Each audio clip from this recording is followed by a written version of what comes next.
Hi there, I'm Bahati Hilda Sabiti. So excited to have you here and so excited to have you as part of this journey, learning journey, and being able to mentor, being able to help others to make decisions and to live a better life and to create an epic life. You're part of of a huge thing that is happening, and you're an extension of God's hand into people's lives. Because if you can change people's perceptions, if you can shift their emotions, if you can shift their beliefs, if you can shift their core values, and you let them know that there's something beautiful at the end of the day, then that's the most beautiful thing you can do. I'm the co-founder, that is the Coach Foundation, together with Tim Sabiti, my husband, and we have been on a journey that has tested us in so many ways. We've done school tours, we've done campus tours, we've been on TVs, on radios, we've done events, we've written books, and the intention and the enthusiasm behind this is to be able to change, to turn around just one life. One life is enough. It doesn't have to be millions, it doesn't have to be zillions. There are so many counselors and coaches and writers and public speakers, motivational speakers, transformational speakers out there. So if everyone can do their part, I think I was talking to one of my colleagues, a very beautiful colleague. I'll not mention her, but if she watches this video, she will know I was talking about her. And she wrote me a message and said that I've learned so in so many ways. I've learned from you, and I just pray that God blesses you. I'm just checking in on you. And I remember my response was like, you know what? There's so much that I've learned from you too. And I mean, hearing from you is quite heartwarming in this industry where everyone thinks it's a competition, and which I really like to disregard. I'm not competing with anyone, and you should never compete with anyone. Your job is to make sure that you push your corner, make sure that you reach out to the people that you're supposed to reach out, because it's supposed to be a certain tribe, a certain people that will subscribe to you, that will love you, that will push your agenda, that will love you. It's not the whole world that is supposed to do that. Now, if I push my corner and another pushes their corner, it gives me peace when I go to sleep and I'm like, you know what? Someone else is doing what they're doing their God-given mandate. They are doing what they are supposed to do, as I'm also doing what I'm supposed to do. And guess what? One life at a time. People get changed and people get to live better lives. I enjoy the testimonies that people keep sending me, and it's a beautiful thing generally. So if you have decided to join this industry, to join ministry, I would call it ministry, to join this service, okay, of coaching, of being a counselor, of being a writer, of being a mentor, of being a public speaker, transformational speaker, of being a consultant. We talked about the differences in some video. You will have to look for it, but I can put the link in down here so you can be able to access it.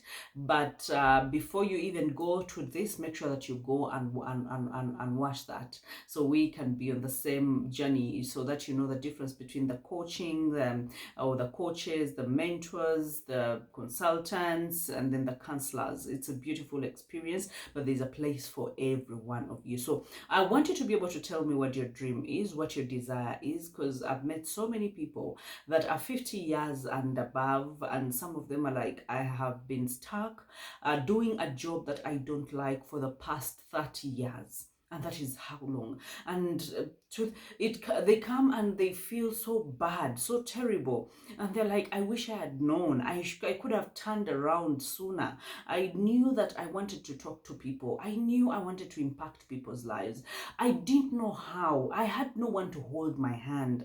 I had no one to show me that it's possible. And this is the reason as to why I am here, to show you that it is very possible. Now, some of you or someone will say, no, you have to wait until you have a bachelor's, and then until you have a master's. All those things are good. All those things are good. And believe me, I went for guidance and counseling as a bachelor's, and I went for my master's in applied psychology and human relationships. And I'm glad I did that. And I'm glad I'm a certified coach. But you need to have the passion, and that is what we are talking about today. The things that you need, or how to become a life coach. It's not about going to school. I went to school with so many people who fell out and they did things that are totally different. Some of them became reverends, some of them became, so many other categories and so many other professions, but I went in with this at heart, with the desire, and I want to tell you that that is what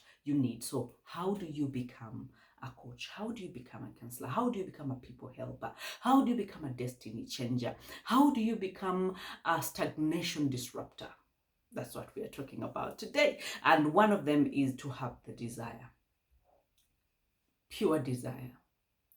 And I usually say this when I get interviewed, TV, radio, magazines, and people ask me, but why did you choose this? There's so many other things you could have chosen.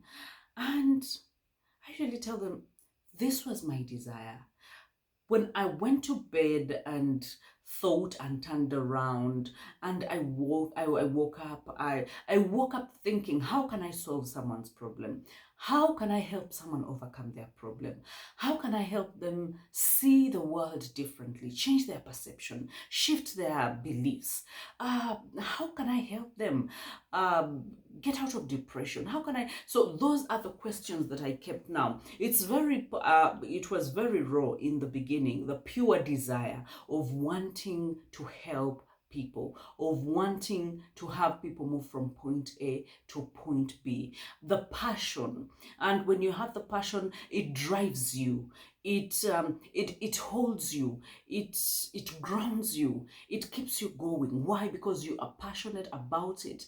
And let me tell you, that's the difference between there's a difference between the people that don't have a desire and the people that have a desire, or the people that are passionate and those that are not passionate.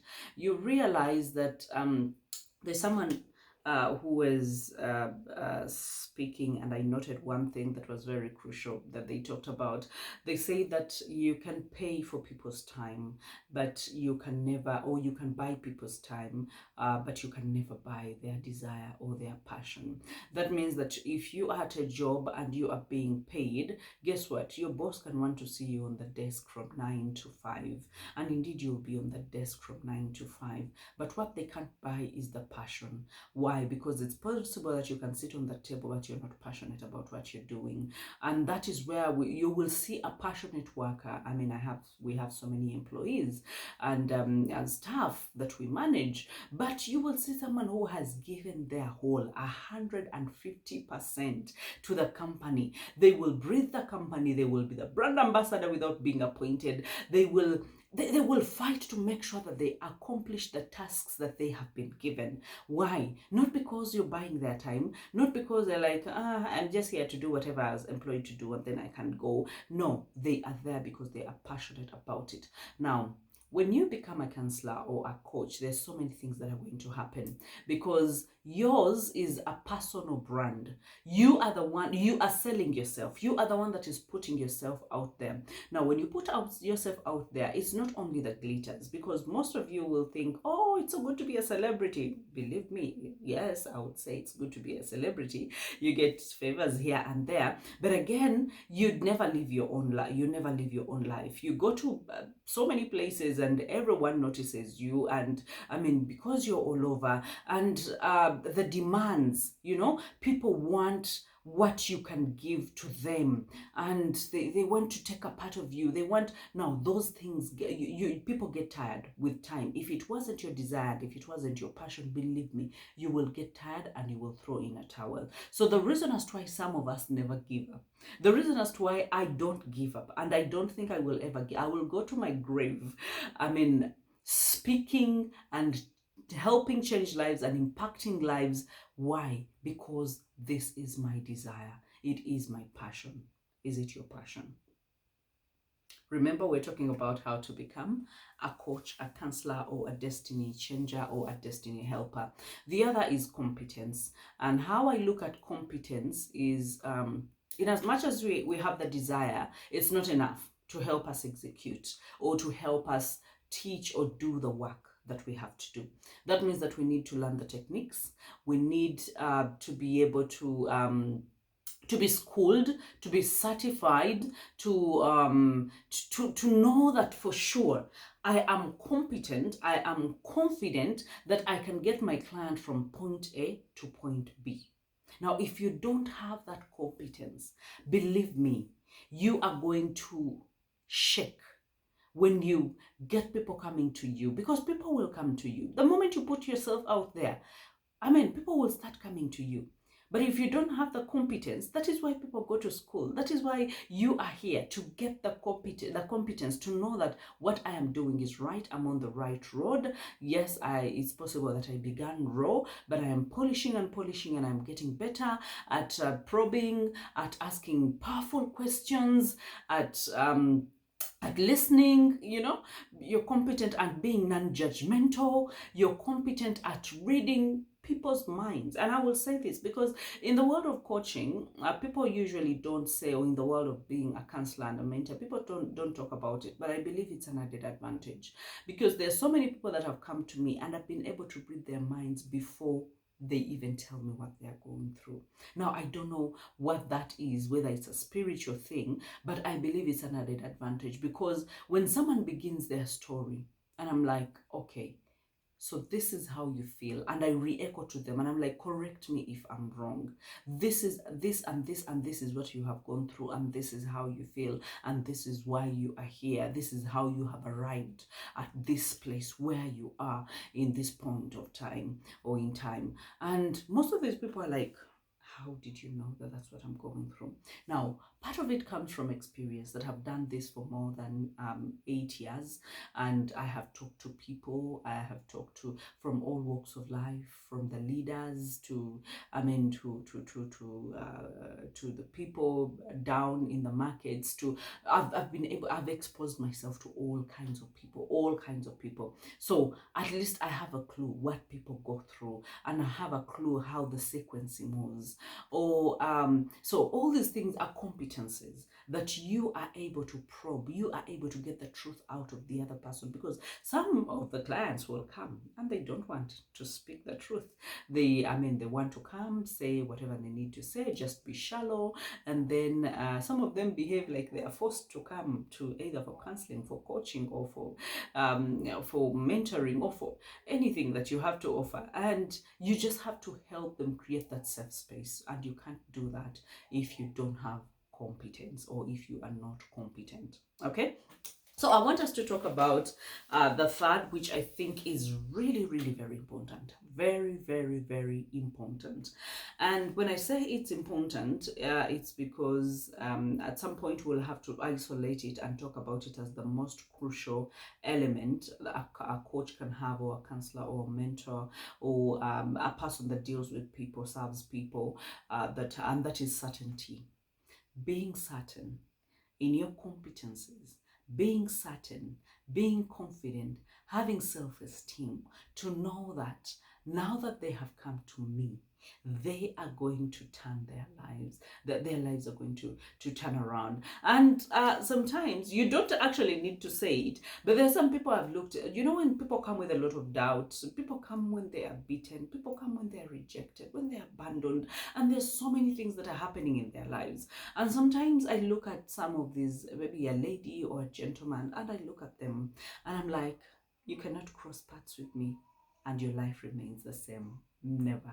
That can never happen. The reason as to why you are here is because you want a better life, and we are going to work towards that life. Even if it means meeting more times, even if it means whatever it takes, we are going to move this journey. We are going to walk this journey, and believe me, we are going to flip your life, and it will be the other, and we are going to do it together. So be willing to put in the work. Now, do you sense the confidence? Do you sense the certainty? Do you sense the self-esteem, the knowing that I have what it takes? I have studied, I have researched, I have done this over and over and over again. And one of the things that actually builds certainty is being able to practice over and over and over and over and over and over again. Because then as people come, then you get you get into the drive mode. Then you can't stop.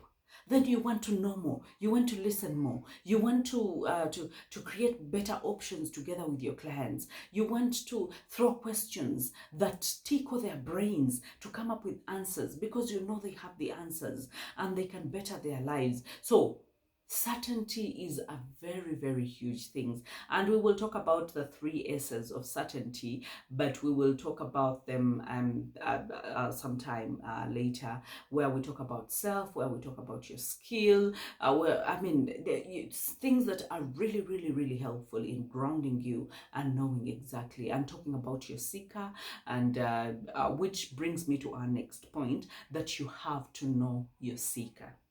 Okay? You have to know your seeker. And a seeker is identified.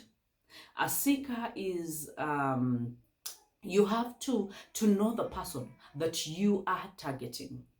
By default, so many people are going to follow you. So many people are going to listen to you. So many people are going to want to know what you have to offer. But there is that person. And by the way, your seeker, it's very possible. And people don't usually talk about this in the counseling session. I mean, in the coaching or in the trainings when they are training. But because I have gone through this firsthand, your niche can change with time. So can your seeker. Okay, so your seeker are the people that look for what you have to offer. Okay, if you're dealing in relationships, if you're dealing in marriage, if you're dealing in any kind of specialty or expertise, there are particular people that are going to come to you wanting that particular thing, wanting to buy your product, wanting to liaise with you, to work with you. Okay, now those are your seekers. Now, if you don't know your seeker, that is when we say, what I do helps everyone. Yes, it helps everyone. Thank you very much. But can you narrow it down? Because when you say that, I teach about success and I teach about, how to be successful, and you realize that's a blanket thing. It's very huge. Now, if you narrow it down and say, my target and my heart goes out to the single mothers, and to teach them how to create money, or how to change their perceptions towards money, and how to be successful or create an epic life. Now you have narrowed it down, and now we know who to go to. If you want that, single mothers know who to go to in case they want that information. If you say that I am targeting women, and I am targeting, and a woman is an easy target, because they are very responsive. If you ever target a man, most times you'll have to drag them and pull them and beseech them. But for ladies, most times it's I'm giving you a cheat sheet that when you target something, then we know you for something. Now, does it mean that you're not going to know, know everything else? You can know everything else. In the 80s, what they used to do is they used to specialize in one thing. And so they used to stick to that one thing until they became the gurus, the consultants, the experts. Okay? Now, in this generation, things have changed so much. We are moving from a generation of gurus, of experts, of those hardcore consultants, and we are moving into a time, and I will not call it like a jack of all trades, but in a time where it's a bit fluid, where you can move in and out, where you can try an error until you actually make it perfect, where you can say, okay, this is how I started, my niche was this, but now my niche has changed. My seeker was this, but now my seeker has changed, because you're also going to evolve, you're going to change.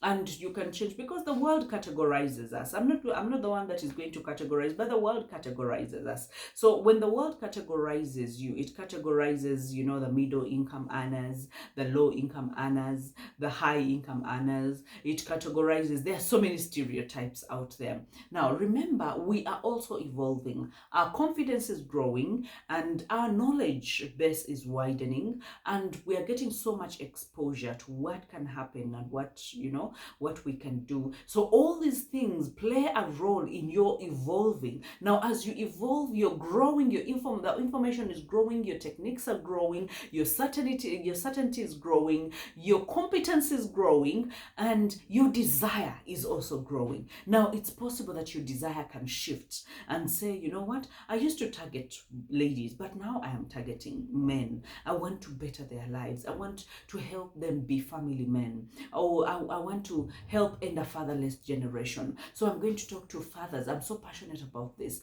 partly because that is maybe what you've gone through, or partly because you have seen people go through and that. So you see, with a seeker, you identify your seeker. It's like creating an avatar. You know, when someone says, who is your avatar? And I usually want to give this shortcut. If someone asks you who your avatar is, my avatar is someone that that is 5 years or 10 years behind me, where I was, what was I thinking, what did I do, what information did I need. And so that is the quickest thing. When you look 5 years, 10 years behind, and the life that you used to live, whether you were longing for success, whether you wanted to make more money, whether you wanted to, and here you are, you feel you're in a much better position. When you look back and you can throw a hand and you can tell them, please save as much money, have your priorities together. I'm just giving you examples. Or do not learn to say no to things that you do not want. You realize you have created an avatar that is the you 10 years ago or 5 years ago, and you can speak to them with specificity and articulation, with authority, and they can hear you out, they can listen to you, and they can run to you to be helped. So there's so many ways we can create an avatar, but that is just one of them, being able to just streamline you 5 years ago, and then speaking to that person to make sure that they are better. And as a coach, I will tell you this is not one of the things that I prepared to say in this segment about becoming a life coach or becoming a people helper, but you cannot give what you do not have. You can't give what you do not have. If you have peace, you will give peace. If you have chaos in you, you will give chaos. That is why I indicated that in this program, we will be able to even deal with your personal issues, because if you have blocks, if you have hindrances, personal hindrances that need to be unblocked, but you have not yet unblocked them or be unpacked or understood your personal life, and the chances are you're not going to help as much. Why? Because you also have a baggage to deal with, that you need to unpack, that you need to face, and that you need to deal with.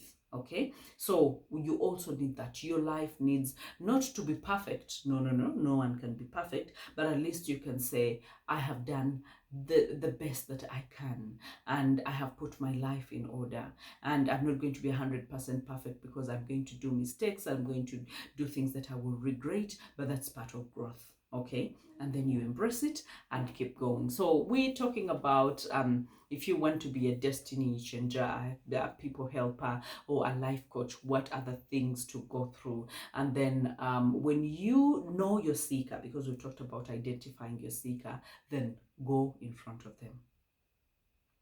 When I got to know that this is what I wanted to do, and I remember the first time I got a chance to get on radio, that was Spirit FM.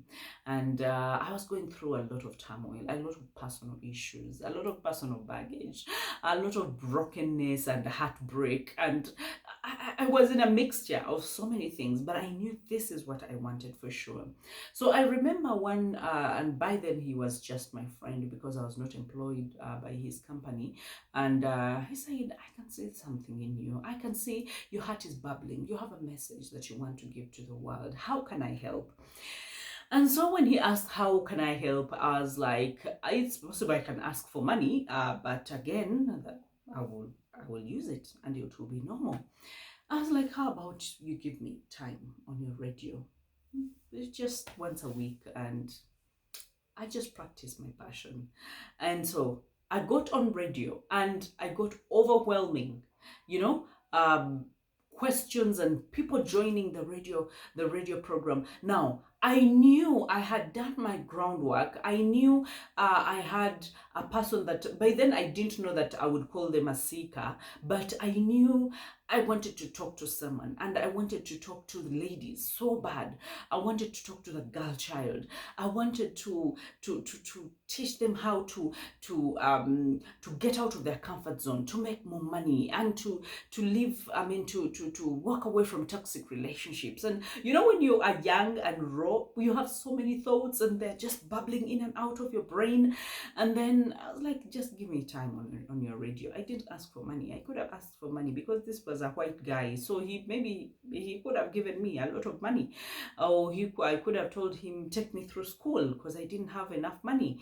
But again, I said, I need time on radio. And that will be a beginning. It will be a seed into my life, and to see where. So I got in front of the people, and I remember it's from Spirit FM that I got to Bob FM. From Bob FM is when I got to NTV, and from NTV that is where I got to NBS, and and between all those things, just being a media personality, not only just being a media personality, but again, I created a brand that was trusted by so many companies. UN, at some point, people come for you, and they even give you a lead car with police and sirens, and they're like, you have to get to this place when it's early, so you can speak and leave early. And you're looking at those things, and you're asking yourself, when did their puzzle get to fall in place?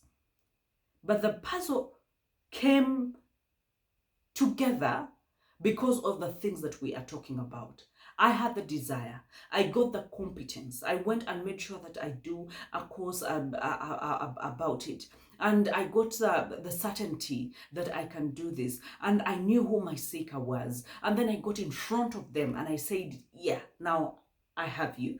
I'm going to give you what you need. And we will get to that, because half the time when we become coaches, we develop we become teachers. And so we want to give people what we think is the right thing, and that is not the right thing to do. Okay, so when we talk about getting in front of them, what do you give to them? Because getting in front of them could be through media. We have social media, which is very helpful. But again, getting in front of them can also mean them coming to you if you have one-on-one, because I've had my fair share of one-on-one sessions, so many, and some people still ask. Not some people, I get overwhelmed with bookings, but most times I don't have enough time in office, because I am moving around and I am having all these workshops and conferences and media work and all that. But I make time to make sure that because to me, speaking to someone and helping them impact their lives is the best thing that could ever happen to me. So what do you give them? Give them an experience. Do not give them their expectation. Well, an experience is emotion. An experience, I've watched so many of my clients, just get an aha moment of, why didn't I think about it that way?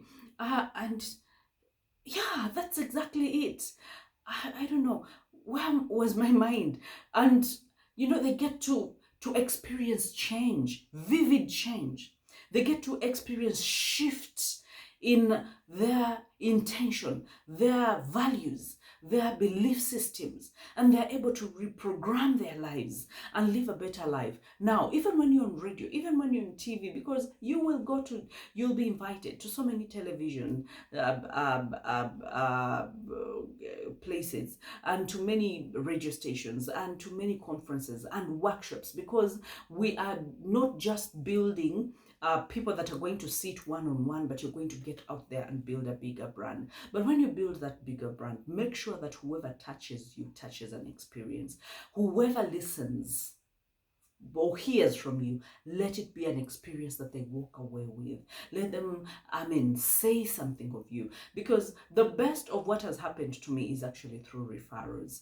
When someone says, oh, I invited her to speak and she was marvelous, you can't miss her for anything. And then someone says, someone gave me your phone, and I don't know who gave them my phone number, but they're like, you helped them like this, or you did this for them, or it was amazing, you helped their family, or you did this. So you see, when you give people experiences, experiences cannot be forgotten. But when someone comes with an expectation and you meet their expectation, or you give them what they expect you're there to give them, then I mean, they walk away and you've given them something, maybe it's to heal for that moment, and they're gone. But when they encounter an experience, then they feel they want to be part of you. They feel they want to look for your information. They want, are there people that you have Googled, maybe on YouTube, on even on Facebook Watch, and then you keep going back to their pages. You keep going back to their pages. Why? Because what they say or their language resonates with you, and then it's an experience. So you want to keep experiencing it. It's like a test in the mouth. You want to keep testing it because it's you can't have enough of it. But if someone comes to you and then they walk away and that's the end, they never want to do anything with you, then there is a problem. Okay, so I want us to finish on this note to make sure that you offer and offer and offer, because you can never offer more than what is needed. People need a lot of help. And so when you learn to give the experience, and then you will learn what works and what doesn't work. And when you learn what works and what doesn't work, then you can be able to give the same kind of experience over and over and over again. Now, this is not about creating new experiences every other time. No. That is why when you follow certain public speakers, you will find that these people speak about the same things to the different audiences, and they talked about it in 2018, 2019, 2020. They're still talking about the same the same story, but the same story moves people to tears and it touches people. And every time you've listened to the same story, a public speaker speak or a motivational speaker speak or tell, and every time you get goosebumps when you hear of that story. Why? They know the power of the story, and they know how much it has influence. They know how much it creates experiences in people's lives. So they keep giving people what people need. They do not think for people and give them what they think they need. They do not teach them what they think they need. They give them more of what they already long for and what they need. And this you will see, because we have these platforms and they have taught us to like, to love, to, all those things. Yes, they create a bit of stress when you post something and maybe someone does not like it, or people just don't like it, and then you're like, maybe I posted something bad. No, put yourself out there with your ideas, and believe me, in time you will get people hook in and know you for something and identify you for something. And when you see that there is a trend, a pattern, that people keep liking the same thing over and over and over and over again, then you can say, okay, so I am going to give them more of this, and I see where that goes, because you are seeking to serve your seeker. You are not seeking to teach them and to reinvent or to change their life, to change their narrative or life. You are seeking to make sure that you make an impact, you serve them, and then sometimes what serves them is the same thing again and again, the same experience, until they can make the decisions to better their lives. Okay, there's so many things that we can talk about, but I want you to look at those things, and I want you to dig deep down in your life. Do you have those things? Do you have the desire? Are you competent? Are you certain? Do you know your seeker? Have you ever identified your seeker? Have you ever gotten in front of them using whichever platform that you have available? What do you give to them when you are in their presence? Do you give them an experience, or you just give them anything, a shoddy kind of experience? And then when you know exactly what they want, do you keep giving them more of that, or you want to reinvent the wheel and do something totally different? It's all up to you, because these things you can actually have in your life, and then you can be a very useful tool, and you can help so many people's lives, and you can be remembered in generations and generations to come. So I love you. Just go ahead and do that assignment, check your life and see if you have more of that, and we can be able to link up in the next video. So make sure that you like, and make sure that you follow, and make sure that you do your assignments and get back, and let's evaluate and see your progress as you go on. I love you.